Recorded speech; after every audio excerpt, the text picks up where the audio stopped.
Yes, of course, mama yake Zuhura Osman Sudi maarufu kama Zuchu amemjia juu Platnumz baada ya kitendo ambacho amekifanya kwenye mitandao ya kijamii huko nyumbani kwake. Platnumz kuweza kumchapa vibaya bibi Zuchu Zuhura Osman na kuweza kumpiga. Kitu kama hicho kimeonekana kumfurahisha mama yake of course Nasibu, mama yake Zuchu ambaye anafahamika kama Khadija Kopa, na ametoa ya moyoni, amefunguka, lakini pia amemchamba pia Zuchu of course kwa sababu alishawahi kumwambia kwamba huko mbako sehemu unaenda sio sahihi na nishakwambia na vitu kama hizo, lakini ukitaka kunisikiliza. So kilichotokea endelea kuishi nacho kwa sababu ndio kitu pekee ambacho wewe ulikuwa unakitamani pengine kiweze kutokea upande wako.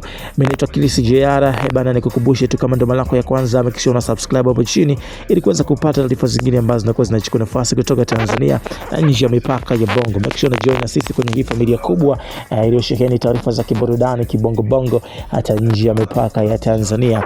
So maneno ya kozi mama yake Zuchu yanaonekana kuwa makali sana kwa Platnumz, lakini pia yaonekana kuwa makali sana kwa bibi Zuhura Osman Sudi kwa sababu alishaweza kuambiwa kuhusiana na ukaribu wake na Diamond, anaweza kujihusisha kwa sababu anachanganya muziki wake na kazi za kitu ambacho kitakuwa kigumu sana, lakini ilikuwa ngumu. Azino kama Platnumz mmoja kati ya wasanii wakubwa wa Tanzania, kwa hiyo kitu chote ambacho au mtu yote huwa anatamani kuweza kuwa kwenye relation naye, kulikuwa kuweza kuwa na mahusiano naye, na ndio maana ikawa hivyo. So ameonyesha hali ya kutokufurahisha akisema kwamba nakuomba uweze kurudi nyumbani na namtaka mwanangu aweze kupona, kitu ambacho watu wengi wameshangazwa sana na hicho ambacho amekifanyika. So maneno haya makali ya mama yake Zuchu yamekuwa muiba sana kwenye kwa Diamond Platnumz kwa sababu ndio hivyo ameshakifanya ambacho amekifanya. Kwa hiyo hakiwezi kubadilika chochote au kuweza kubadilisha hali yoyote ambayo imetokea sasa hivi. Kwa hiyo tuendelee kuwa wapole, kitu gani ambacho kinaweza happen hapo au ustaarabu unaweza kutumika pengine ili kuweza kusolve na kuachilia mambo haya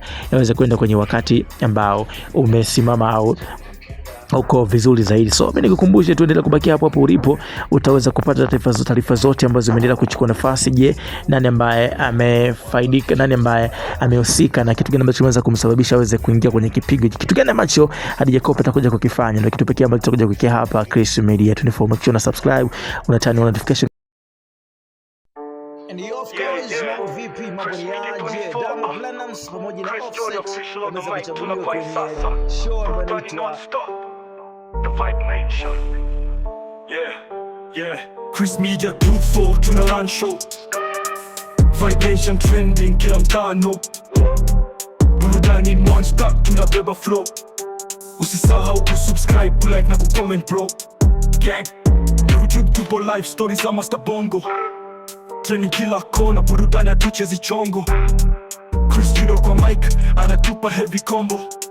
Mashabiki wana feel, kila line ni bombo ubo. Kila episode ni moto fire tunabeba. Kama drill ya kila kini bombo flavor. Tunazungusha game kama DJ anacheza, wasanii wote ndani ni stage ya beberu.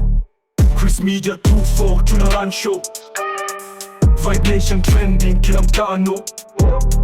Burudani non-stop tunabeba flow. Usisahau kusubscribe, kulike na kucomment bro. Gang tunawasha mtaa na content legit.